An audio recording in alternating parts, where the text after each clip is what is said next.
Hello, welcome to this video. Thank you so much for tuning in, sharing in this now moment with myself and with one another. If you haven't seen these videos before, welcome back. If you have, my intention is unity and oneness. I just want to go into a little energy update and a little bit of flow. And I'm not sure how quantum we're going to go in this particular video, so we'll see kind of what happens. So I invite you just to have an open heart, open mind as you listen and feel into what it is that I'm about to share. This is all said with the highest intention of unity and oneness, as I've said. And it's just about playing with words, playing with language, allowing ourselves to open to the space that we are all creating and co-creating through and from. The last video I did just talked a lot about mediumship. And essentially that's a play on words, that we are all utilizing our reality as a medium, as an in-between of higher soul essence into physical form. So we have this energy that we are utilizing to co-create with and through.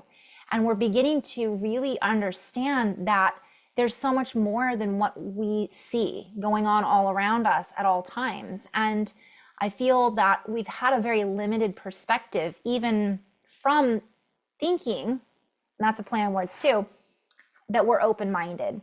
Thinking that we're open-hearted, yet still seeing things from a limited perspective just because that's how we've been operating. That's how we've been raised. That's what we've been taught through our parents and our schools, and not necessarily any fault of those particular parenting styles or parenting systems or educational systems, but it is or was what it was, and now it no longer is what it was.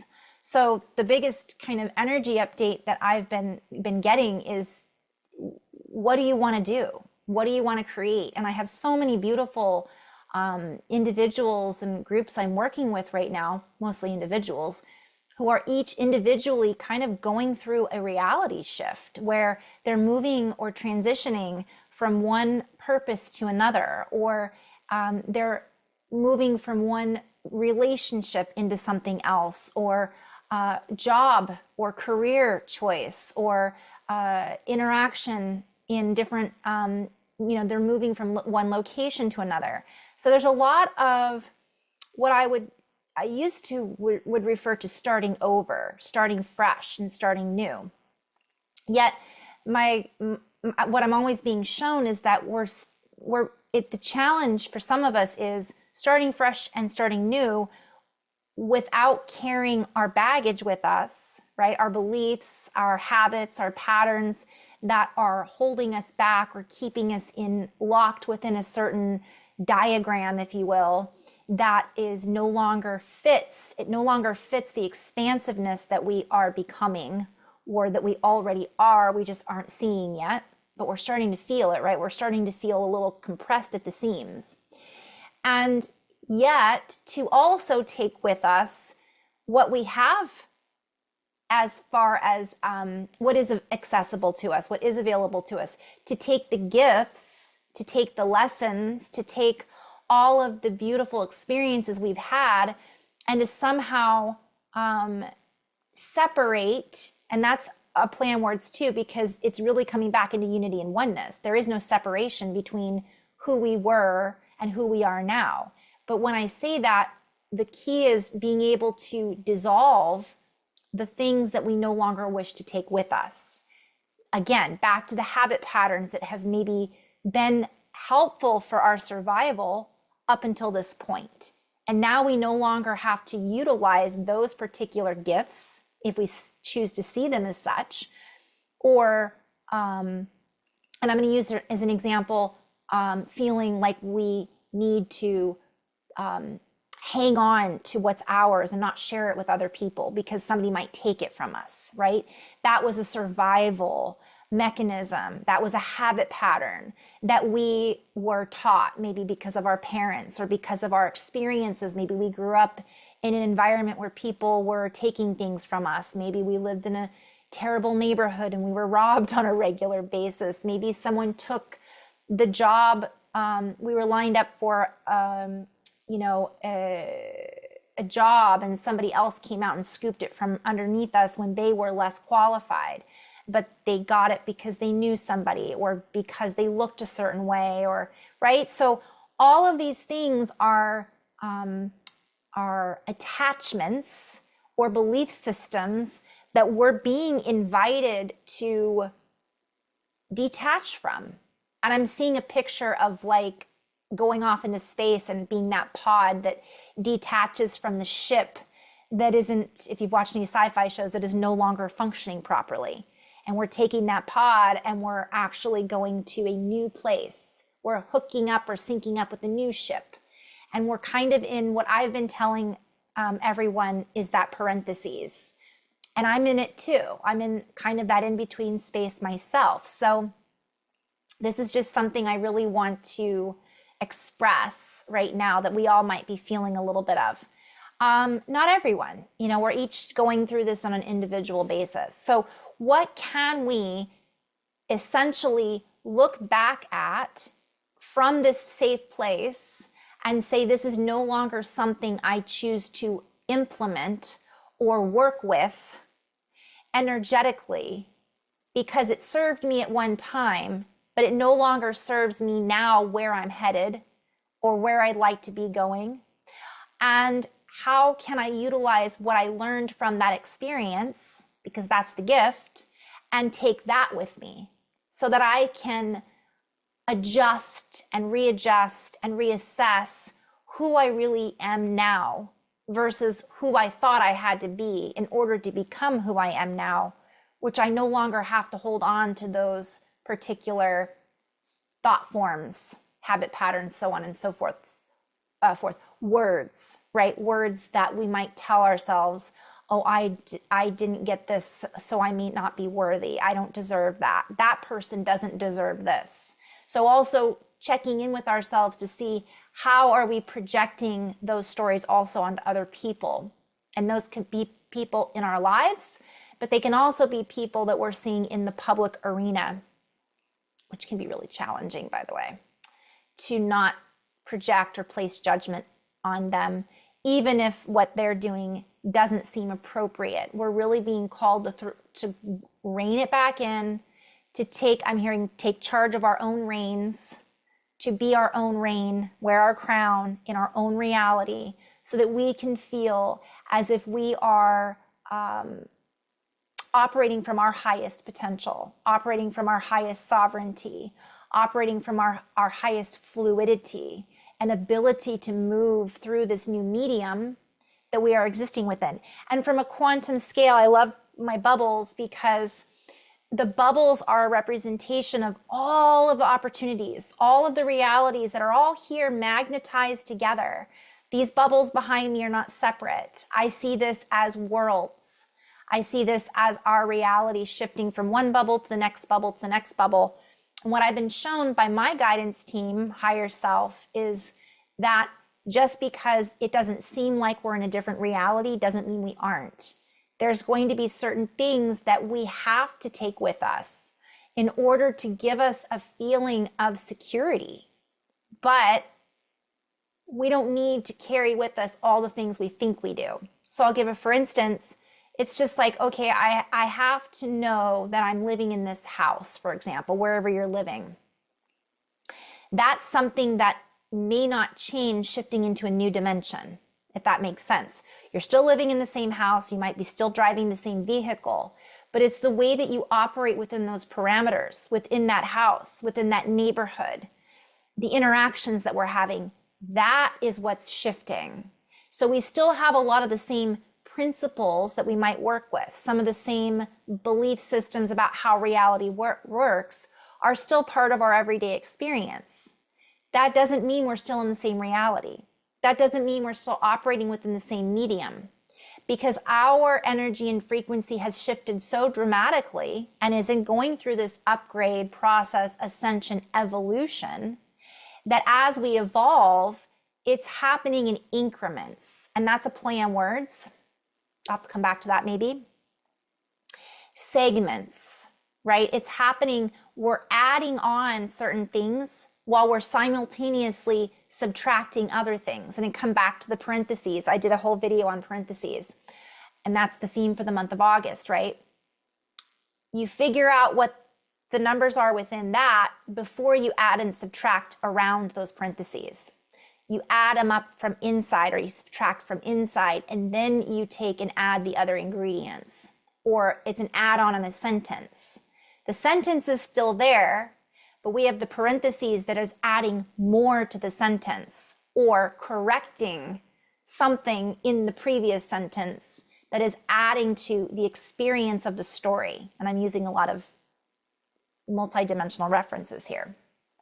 So that was a very short, keep it simple explanation of kind of what I'm seeing in the field, in the bubbles of reality that we're all working within.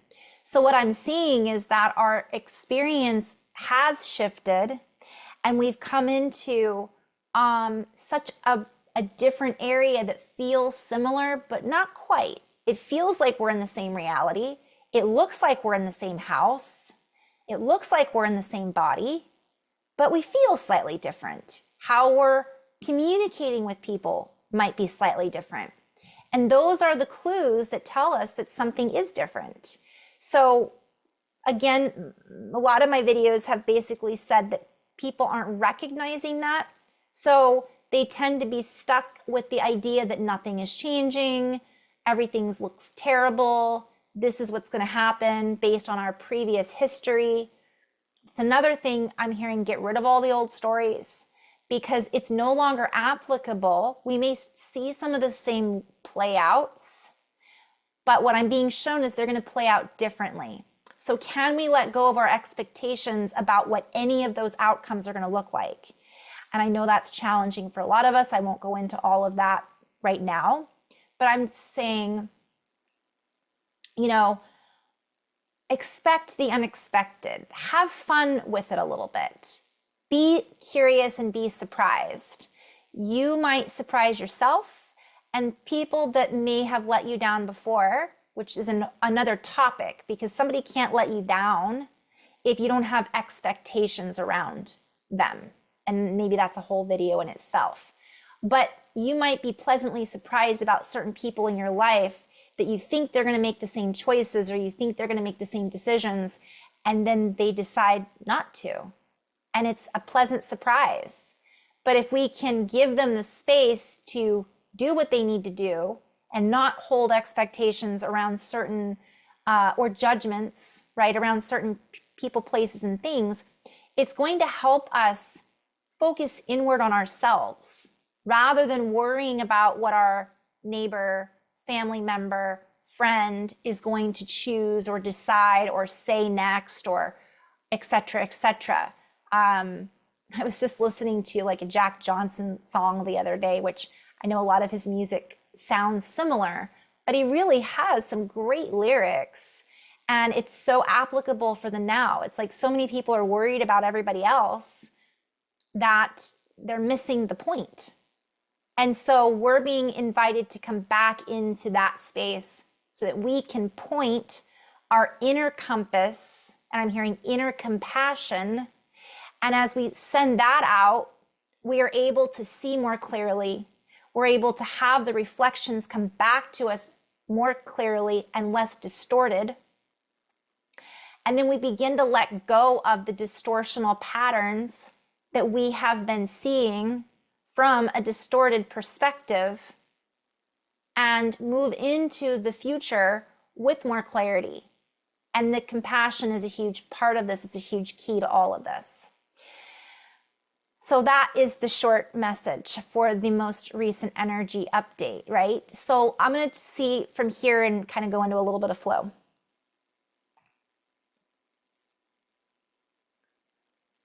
And as we access these deeper levels of the human psyche, as we move, I'm hearing psyche, like the key. I'm also hearing chi, K-E-Y, C-H-I, and I think it's Q-I or Q-U-I, like Tai, no, Qigong. Anyways, Reiki, K-I. I'll play with that a little bit. As we move into the human psyche, that's a play on words too, because I'm seeing PSI and I'm seeing like a sigh, like let it go. Moving into that space is the key for us bringing ourselves back into unity rather than pulling into the conforming society, the confirmation of someone else's key or application to that particular set of energy. And that was kind of, I'm going to speak go a little quantum here. We move into a place of unified diversity. We are able to accept what it is that we cannot see. And we are able to recognize more of what we cannot see. And remember that we can see more clearly beyond what it is that we think we can see. For we are seeing from a clarity of uniformity in the oneness, in our own form, in our own information, in our own confirmation of the information that we find within us that is the true energy that we, each and every one of us, carry into the new reality. We are, rather than pointing fingers at everyone else, we begin to reflect back in to see where our own energy is being dispersed, where, and I'm hearing disparaging, where our own energy is not truly fine-tuning itself. We are then able to fine-tune a new geometry. We are able to play with the energies from a frequency that was previously inaccessible. And this is a common theme that's coming up over and over again that my guides are reminding us about. We then begin to recognize the beauty in another's eyes. We begin to recognize and see the inner depths of the human template, the human temple. We begin to worship from that. And let us play with this for a moment. For we are not here to worship one another, so to speak. We are not here to worship false idolization, if you will, yet that has been the way of it, has it not? We have looked up to those who hold a certain key or something that we feel is better than us, or something that we feel makes us recognize the beauty that we sometimes miss or do not see within ourselves.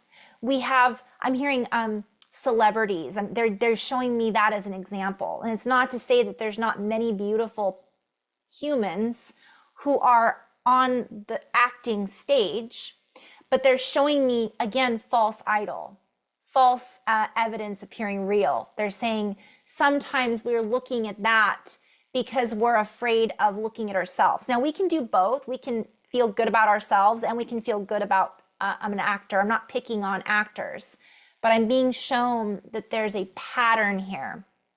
There's a pattern of the human collective to follow a leader that may or may not be worthy of a group of people walking in their footsteps. Yet at the same time, we are the ones who have put them on a pedestal with expectations that they may not deserve. And that's a play on words, because that's not necessarily their fault, right? Fault. I'm being shown like a fault, like an earthquake. Like our tectonic plates are moving, our reality is shifting, and we're starting to see through this false idolization where we've put so much value, money, right, into, let's use Hollywood as an example. We've put these people up on a pedestal just because they have talent. But so many other humans have equal talent that isn't being focused on because of the way our system is set up for the media, for it's all about money, right? So money is value. Value and money are what hold together power from an old perspective or paradigm, from an old, and there's nothing wrong with money either. It just is how we view it, how we use it, how we support our reality with it, because it's an energetic system. So I'm being shown that this has many different applications, what I'm talking about. So we are being called to step into our own power, to recognize that we are the source that is giving our power to other individuals who may not even hold the true power that we think we see. It is merely a false interpretation of reality from one perspective. I'm seeing Wizard of Oz, the emerald, what is it, the green screen. I'm seeing that we've believed it, we've looked at it, we've given it energy, and now our whole society is based around that particular reality that is no longer, again, that's the old reality. But it's not about the fact that we shouldn't watch movies or it's back to us feeling into what these people around us really represent to us. And do we value ourselves as much as we give them value? Do we value the human, every human, as much as we value someone who's on stage? And if we started to look within and each one of us utilized our own frequency and stopped giving our energy to all of these accumulative, I'm hearing, frequencies and patterns that are distributed unevenly, we will begin to shake the system a bit. And this allows that old energy to drop out, to become less important. When I use the word important, I'm seeing import.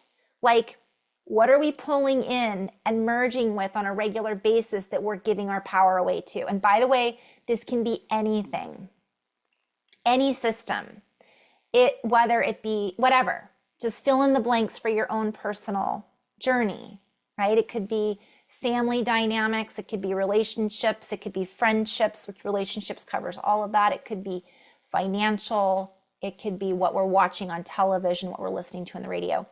So really start to look at what we think is real and reassess that so we can come back into the truth of what is real. I am here now in a body, right? I am working with people. I am working with my family. I am showing compassion for myself and others. That is real. What I feel, right, is to a certain extent, and that's a whole other video, sometimes our feelings can be attached to expectations. So is it really real, or is it something that we're feeling because of a belief that we are strongly holding on to? So these are all questions we're being really invited to ask ourselves. And as we peer into the looking glass, if you will, as we look into the reflection of ourselves and we see through this false screen, we begin to reveal what we are truly feeling at this time, in this new energy, in this new frequency, in this new dynamic expression of reality. We then begin to express in reality in a completely different majority. For each and every one of us comes together with authority from a deeper sense of truth, compassion, and love versus the false sense of, I'm hearing accomplishment. That's a play on words. So let's play with that. I see what they're kind of showing me. They're showing me accomplishment as in they're saying to complete, which we know, but it ultimately comes from to fill up. So what they're playing with here is, have we been filling up what we believe with kind of empty accomplishments, things that really aren't what they appear to be? And by the way, I'm going to use myself as an example. How many times have I checked off my to-do list, but really at the end of the day, a lot of those are just empty activities, right? And I'm sharing this as an example because I have a tendency to need to do one thing, but I'll find a lot of other little things that I need to do as well, so that I feel like I've accomplished something, but then my big project never gets completed necessarily, right? How many of us have done this? Because I've done all these little things that have made me feel busy, but it's then kind of a false sense of accomplishment. It's almost like I'm avoiding something, right? And I know some of us have done that before. So they're just using that as an overall picture. Like, so we're seeing this as a reflection outside of us also. We're hearing about these people, whether they're celebrities or people in any type of social standing, where they've had all these accomplishments, but they're not necessarily real. They're based on a lot of fluff, is what I'm hearing. So we're being invited to look at that within and say, what am I avoiding? Where is my value being put into things that aren't as valuable as the bigger resource that I could bring to the table? And also we're being called simultaneously not to judge ourselves around that, not to be like in a place of judgment around others either. But they're just saying, recognize that. Now is the time to realize that. So completion, and they're kind of showing me like one version of reality has been completed. So we don't need to keep spinning our wheels, going back to it, because it's a pattern that we're used to doing. And it's not going to necessarily feel as complete now when we do some of those other tasks. Because, and I'm seeing this as a pattern I'm recognizing within a lot of people that I work with. They're feeling a little less fulfilled. And that's part of this. We're not necessarily turned on by the same movies anymore, meaning it doesn't light us up. We don't get as excited about it. We're not necessarily interested in the same activities because we've already completed that cycle from what I'm being shown. Now we're being called to step up, and we're feeling that. Now, not everyone is going to feel this, but I am seeing this very big in the collective right now, and at least the people I'm connecting with. So we're being called or drawn, right? And that's a play on words. We're being drawn into things, and this is part of what they're sharing with me, and I'm seeing is this is the new reality. Being able to feel into a greater sense of value. Where can I be of value? Where can I feel valued? How can I make someone else feel more valued that I appreciate? This becomes our value system. This has a ripple effect, not based on someone's clothing or I'm hearing the material. Now, granted, we all feel good when we put on a great outfit and it just feels good to, but I'm just, not all of us, but some of us just love wearing that organic cotton and we feel good. Whatever floats our boat. It's not to say that we should just go live in a hut and sell everything, although some people might feel they need to do that. We're each here to have our own, I'm hearing universal individual experience. So unividual. Anyways, so we're playing with this universal individual experience and we're feeling more into what we'd like to accomplish. And they're saying, I'm just hearing kind of reinvent that word. What does that really mean to us? Because it doesn't mean the same thing that it used to. So as we do this, we create value, and this is an actual quantum effect. This has an effect on every person around us. This has an effect on how we come together as a society. If we all stopped watching horror movies, the horror movies would go away because there wouldn't be a demand for them. I'm using that as an example.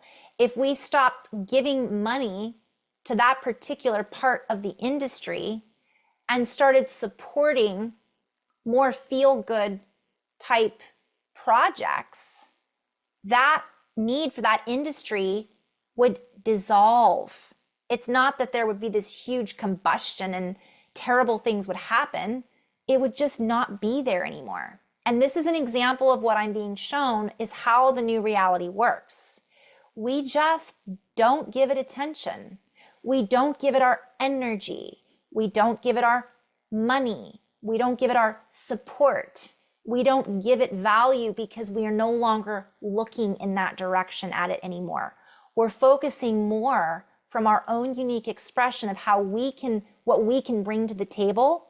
And then we interact with more people that hold those same values. And I'm being shown also the values we're being called to reevaluate. That are some of them based on materialism? Are some of them based on fluff? Because as we move out into, and this is, by the way, I really am being called to share, this does not mean that we don't value being accomplished, finishing a project that we really feel proud of, finishing school or completing a project at work, or that's, they're talking just in general. I'm being shown many different things just to reassess our individual, what we believe in as important is all being stirred up right now. And so our definitions are being stirred up, right? So rather than reinventing the wheel and saying, well, we're going to now say it's this way, we're dissolving naturally what no longer fits into our equation. And we begin to then draw out the stuff that is useless, was useful at one time. It isn't valuable now because our new reality is based on compassion, helping one another, building in a more positive way, being resilient in our resources, seeing each other as resourceful, as an equal resource to the human expression and experience. And when we begin to do that, we begin to just kind of move into a completely different arena. So that's the message. I could have gone into 10 different areas, and maybe I will. I could focus on several different areas on that, but that's an overview of what I'm being shown. And I want to say one more thing too. I use the word guides a lot, or they, and in a realistic overall perspective, we're all one. So my connection is through source.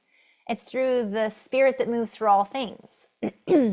I'm used to using the word they and guides because that's part of the old paradigm that I've utilized for years. That may start to shift too. So that's just something else I wanted to use as yet another example. This doesn't mean I love my guides any less or feel that they are less valuable. Instead, it's more of a merge. It's more of a recognition that the namaste, the light within me sees the light within you. I begin to see myself in those beings, and I'm able to open that channel even more, and there's less separation. Even though each guide or resource may have a different or hold a different frequency and vibration that's slightly different based on dimensional existence, based on that soul expression and experience. And then I'm able to tune into those individual expressions, but it's through me as a conduit. And it becomes more of a unification and working together. And I see that is where we're headed also. So just to play in love and light, guys. Namaste.